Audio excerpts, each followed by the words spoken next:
दोस्तों पुष्पा इम्पॉसिबल में आप लोग देख सकते हैं कि यहाँ पर दोस्तों जो अब वसुंधरा सेठ है दोस्तों उसकी बेटी यानी कि प्रार्थना जो कि अब यहाँ पर अपने घर में जा रही होती है। तो दोस्तों जाते जाते वो अब अपने पापा से कहने वाली है कि पापा जी अब मैं वापस तो जा रही हूँ, लेकिन फिर भी आपने मुझे कभी भी यहाँ पर आशीर्वाद नहीं दिया कि आपकी बेटी हमेशा खुश रहे। लेकिन इस बार यहाँ पर मैं आपसे चाहती हूँ कि आप मुझे यहाँ पर आशीर्वाद दे दीजिए, क्योंकि अगर आप मुझे आशीर्वाद दे देंगे तो मुझे पूरी उम्मीद है कि आपकी बेटी हमेशा अपने घर में खुश रहेगी।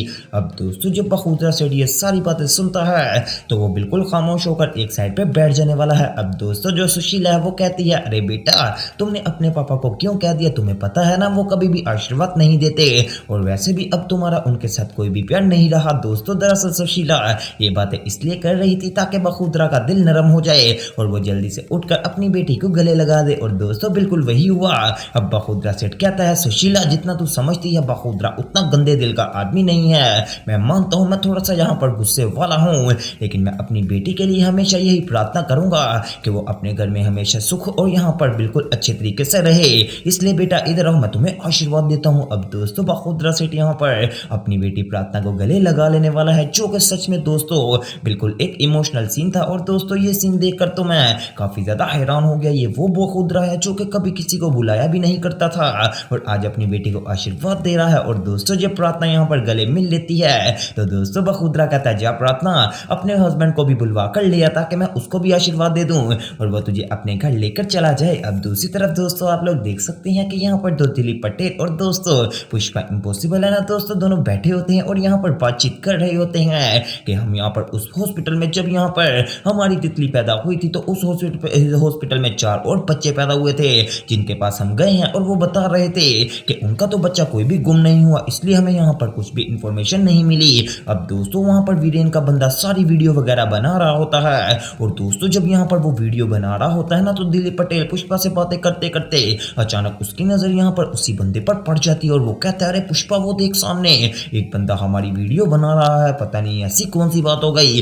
तो दोस्तों पुष्पा कहती है कि मैं यहीं पर बैठी हूँ, तू पीछे से जा और जाकर उसको पकड़ ले। अब दोस्तों बिल्कुल ऐसा ही दिलीप पटेल करता है और जाकर उस बंदे को पीछे गले से पकड़ लेता है और कहता है कि तू यहाँ पर क्या कर रहा है, हमारी छुप छुप कर वीडियो बना रहा है, ये बहुत ही ज्यादा गलत है, तू किसका बंदा है, हमें सारी बात बता। अब दोस्तों यहाँ पर वो बंदा कोई बात तो नहीं बताता तो पुष्पा कहती है, रुको मैं अभी आईपीएस प्रार्थना को फोन करती हूँ, फिर ये सारी सच्चाई बताएगा।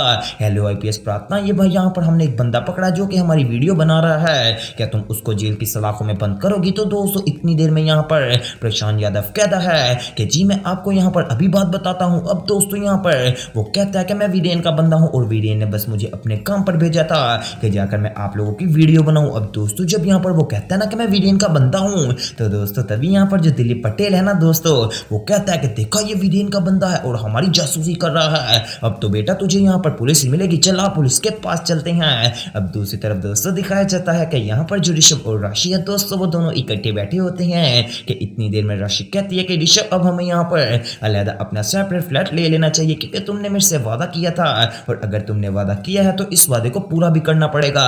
अब दोस्तों ऋषभ कहता है, अरे राशि मैं तुम्हारी बात को मान तो रहा हूँ लेकिन फिर भी इतनी जल्दी ये सारे काम नहीं होते और वैसे भी इसके लिए अच्छे खासे पैसे चाहिए और तुमने कहा है कि मैं अपने माँ बाप से पैसे नहीं लूंगा, तो अब हम यहाँ पर इसका क्या करेंगे। तो दोस्तों राशि कहती है, ठीक है ऋषभ, अब अगर तुमने यहाँ पर अपने माता पिता से पैसे नहीं लेने तो मेरे जो शूट्स के पैसे आएंगे मैं वो पैसे यहाँ पर दे दूंगी तुम्हें। तो दोस्तों साथ ही ऋषभ कहता है, वो तो 1 मंथ बाद तुम्हारी सैलरी आएगी ना। तो दोस्तों साथ ही यहाँ पर अब राशि कहती है कि ठीक है अगर वो नहीं तो मैं यहाँ पर अपने कंगन बेच दूंगी जो मैं अपने कंगन लाई हूँ। अब दोस्तों जब यहाँ पर राशि ये बात कर रही होती है तो पीछे से अब सारा सीन देख लेने वाली है यहाँ पर मधुमती जी, और दोस्तों वो कहती है कि ये क्या, ये राशि आजकल कैसी बातें कर रही है, बिल्कुल ऐसी। अब दोस्तों यहाँ पर आप लोगों को बताता चलूं कि जो मधुमती जी है ना जब वो पुष्पा से मिलकर वापस आई थी तो थोड़ी देर बाद वो दोबारा से गई थी और उसने जाकर उस बंदे को सारे गहने वगैरह बेच दिए थे और तकरीबन 6 से 7 लाख रुपए उसको इस गहने के मिल चुके थे। इसका मतलब दोस्तों अब ये हुआ कि जो राशि के गहने हैं वो यहाँ पर मधुमती जी के पास नहीं है। अब मधुमती जी सिर्फ और सिर्फ उसके सामने एक्टिंग कर रही है जैसे उसके गहने उसके पास ही हैं। अब दोस्तों जब मधुमती जी सारा सीन देखती है तो वो अंदर आ जाने वाली है और आकर कहती है, अरे राशि बेटा क्या बात कर रही हो, जरा मुझे थोड़ी देर के लिए पानी तो पिलाओ। अब दोस्तों जब राशि पानी लेने जाती है ना तो पीछे से मधुमती जी सारी बात अपने बेटे ऋषभ को बता देती है कि ऋषभ अभी मैं कल तो कंगन बेच कर आई हूँ और उन्होंने मुझे पैसे भी दे दिए हैं और वो मैंने पैसे तुम्हारे जो डैड के बंदे पैसे आते थे ना शेयर में, जो उनको लॉस हुआ था, मैंने उनको वो सारे पैसे दे दिए हैं और घर का भाड़ा भी दे दिया है। अब हम यहाँ पर क्या ही करें। तो दोस्तों ऋषभ कहता है मॉम ये आपने बहुत बड़ी गलती की, हमें ऐसा नहीं करना चाहिए था।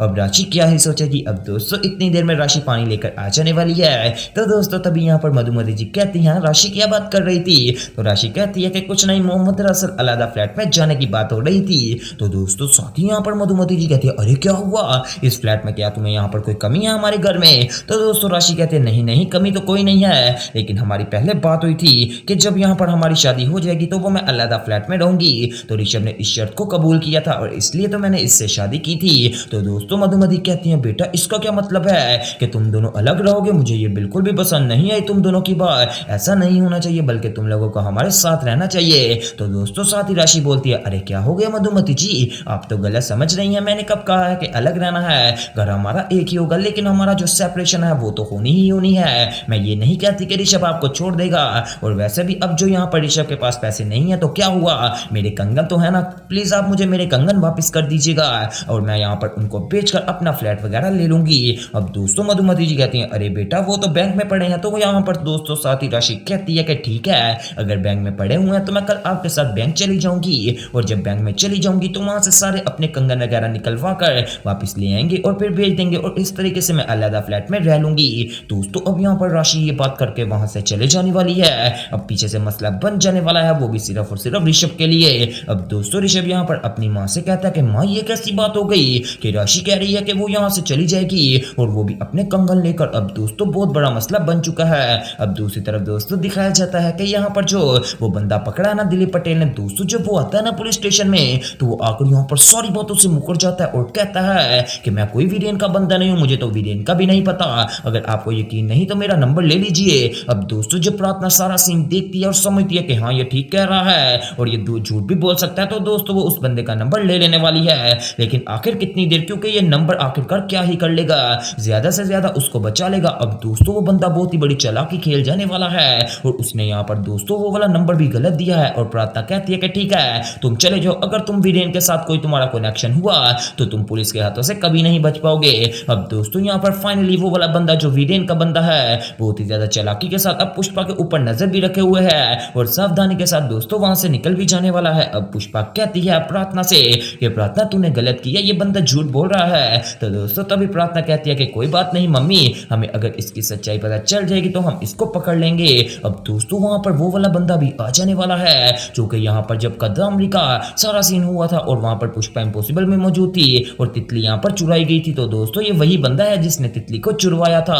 अब दोस्तों आने वाले एपिसोड में प्रार्थना किस तरीके से यहाँ पर सारी तह तक पहुंचेगी वो सब देखने के लिए मेरे चैनल स्पाइसी एंटरटेनमेंट को सब्सक्राइब करें।